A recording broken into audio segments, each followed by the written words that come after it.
to be in it, Goldie? No, I am in this one. Well, you'll hear her probably. Yeah. Okay. And I might have to stop in the middle to turn this one back on recording because it stops at 20 minutes. Okay? So, first question. How old are you? I'm 16, When's your birthday? September 2nd. Awesome. How long have you lived in Lincoln City? My whole entire life. I've lived in the same house for 16 years. Wow, that's Yep. awesome. What is your family life like? Well, we're all like really strong Christians and we're all really caring about each other and we make sure to be there for each other all the time. That's good. How many siblings do you have? I know you have a newborn brother, right? Yeah, he's 2 months now. I have 3 brothers and that's it. I'm the only girl.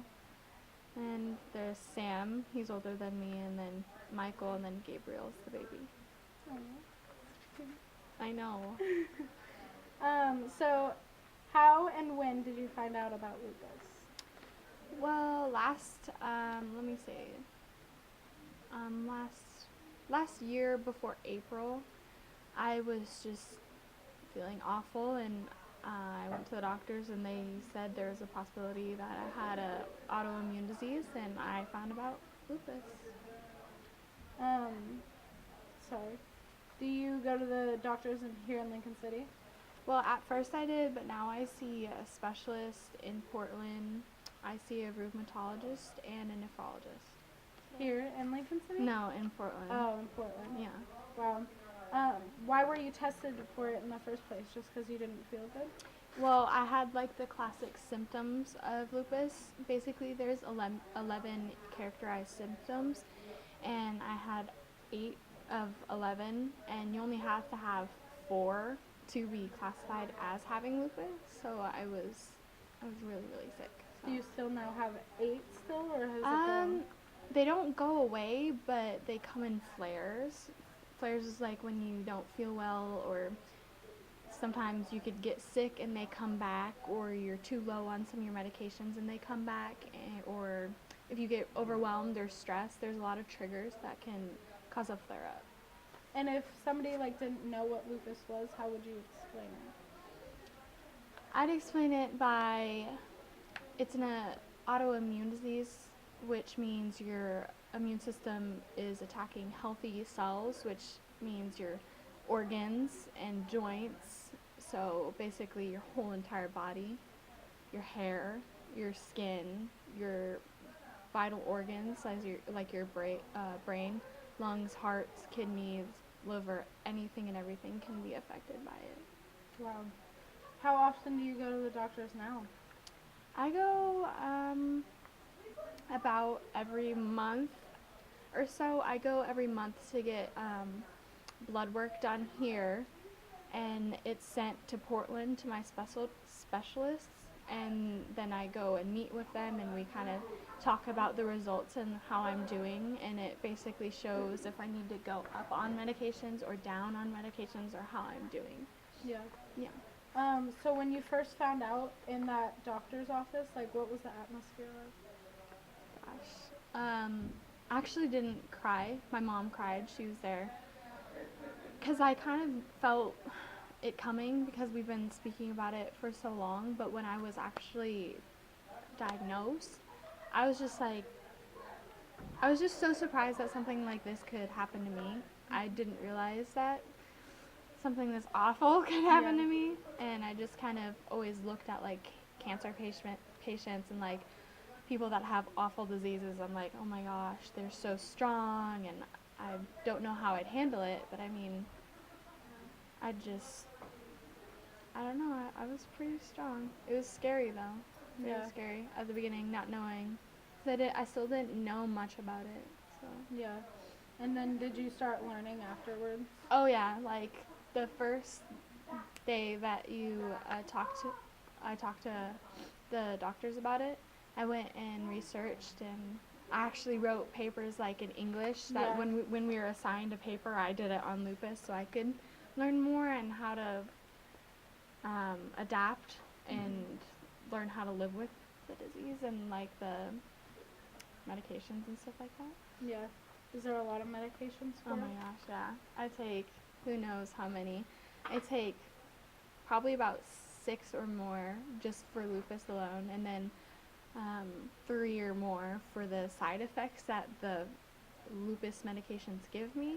Like, I'm on a steroid, and that causes acne, and it could kind of cause heartburn. So I'm on 2 medicines for that Yeah. because I don't want to get acid reflux disease or anything like that. Just Yeah. preventative things. I'm also on an aspirin regimen, so my blood doesn't clot and stuff like that. It's crazy Wow. what all the medications can do to you. Yeah. It stops the lupus, but Creates other it things. creates other things. And I shouldn't have said stop lupus, but it decreases the symptoms, and it doesn't cure it because there isn't a cure for lupus. But Yeah. I mean, it helps tremendously. Yeah. Okay. Forgot about something. Sorry, I was just thinking about this. You're supposed to connect this to your shirt. Oh. Just, it'll give better hearing. I forgot. Sorry. All right. So this one, obviously your immediate family was there with you when Mhm. you got told and everything. But how did you tell everybody else, like your other family?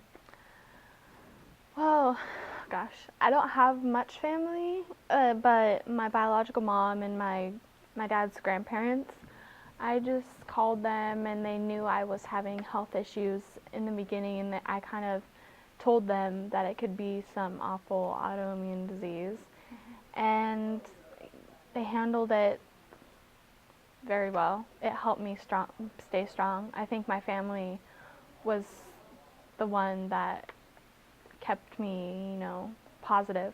Yeah, So, that's good. Emotionally, how do you deal with it though? oh my gosh. Well, I rely on God a lot. My friends, they're there for me a lot. I really, if I'm having a hard day, I go to my parents first, and if that doesn't help, I pray, and I read the word, or I, text my friends to ask to hang out, so I don't get like depressed or anything like that, because one of the side effects of the medications is crazy mood swings and depression and all sorts of things, weight gain and stuff like that. So it's crazy. Yeah. So yeah. What happened to your social life after everything started happening? When I got really sick, when I didn't know what was happening, I withdrew from everyone. I didn't text anyone, and I felt like kind of alone because I was just so frustrated. I didn't know what was happening. My hair was falling out.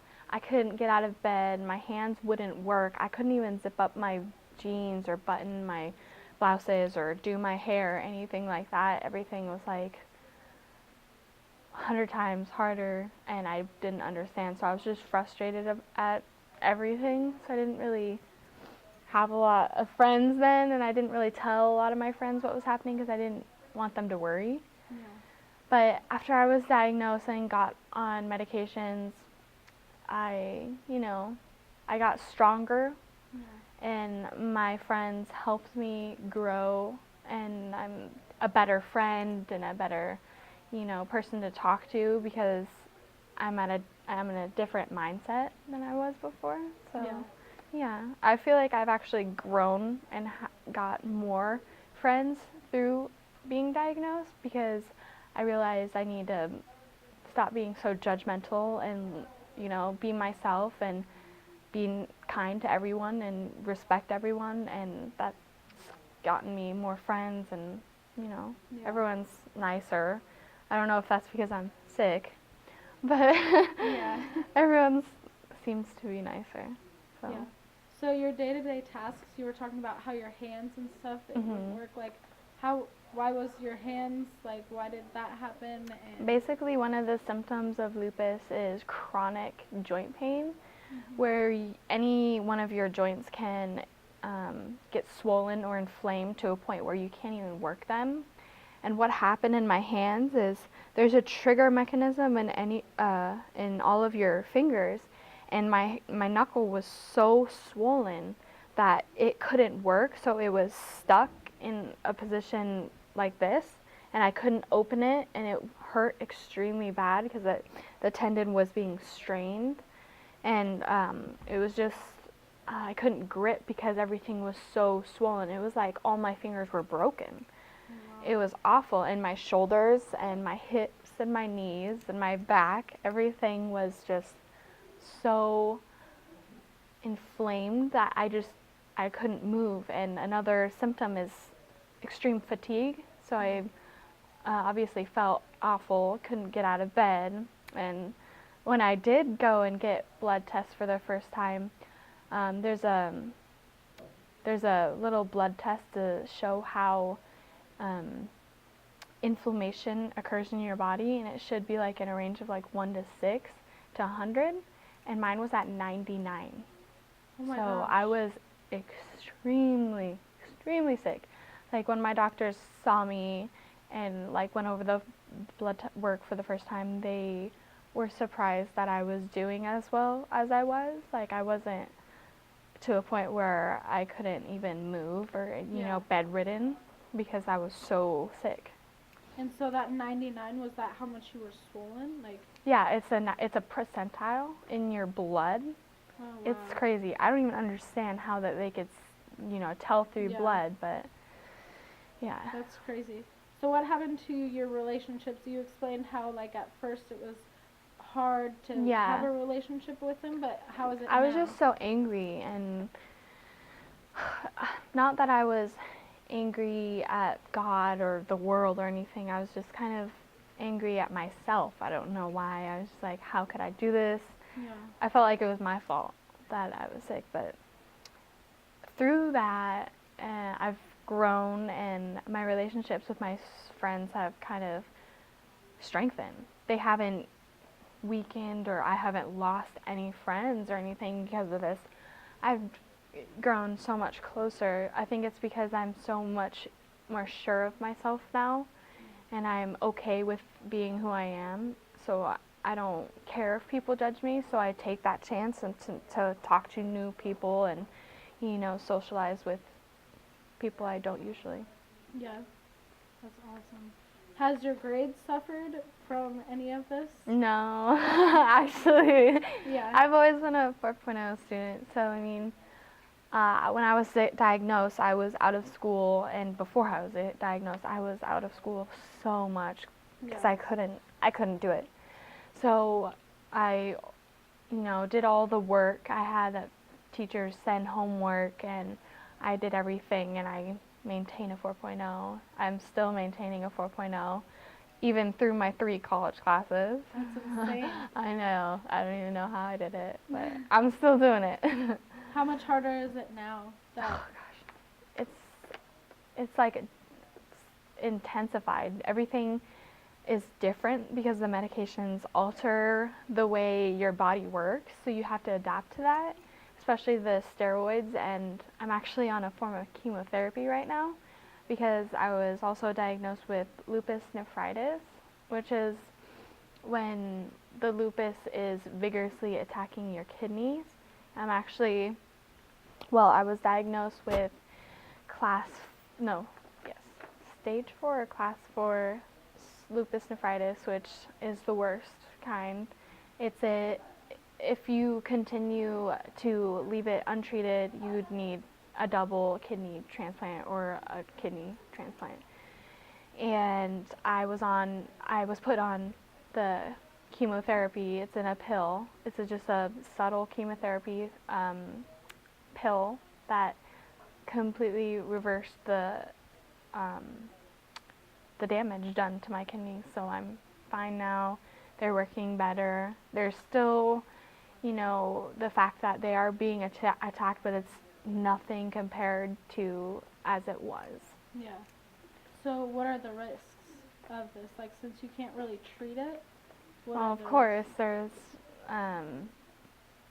ultimately someone's going to die of lupus because of all the complications that it can bring, or even some of the medicines can make you die if you are on them long enough. Yeah. Because some of the side effects of a steroid, just to say, is it kind of eats away at your muscles. Yeah. and it could damage your organs as well.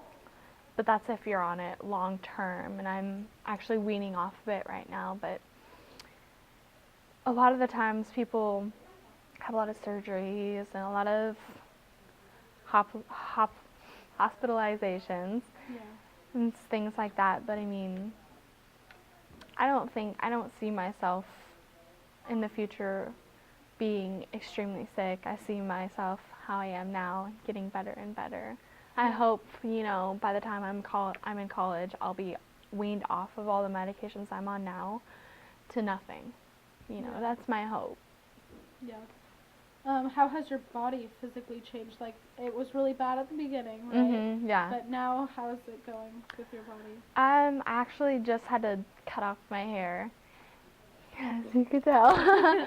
It was about down to here, because all the medications I was on, it just made my hair fall out, and all the new growth that was coming in was just really bad, and it broke about right here.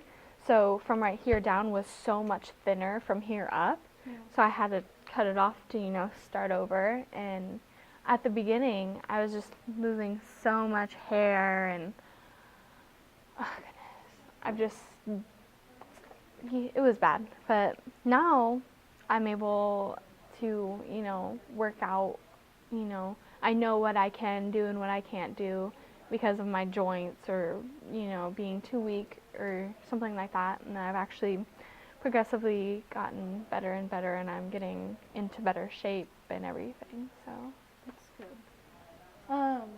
How has school helped you through this experience in your life? I don't really, since I got diagnosed, I look at it so much different. I feel like I'm much more mature, and sometimes I get frustrated coming here because everyone's like, oh, who am I going to take to prom? Or, how am I going to play this sport? I'm worried about, okay, how am I going to get to school and do my homework and do my work and not feel sick? How am I going to get to the next day? Or, I'm just worrying about. Stop. Yep. So I think you just pressed that red button again.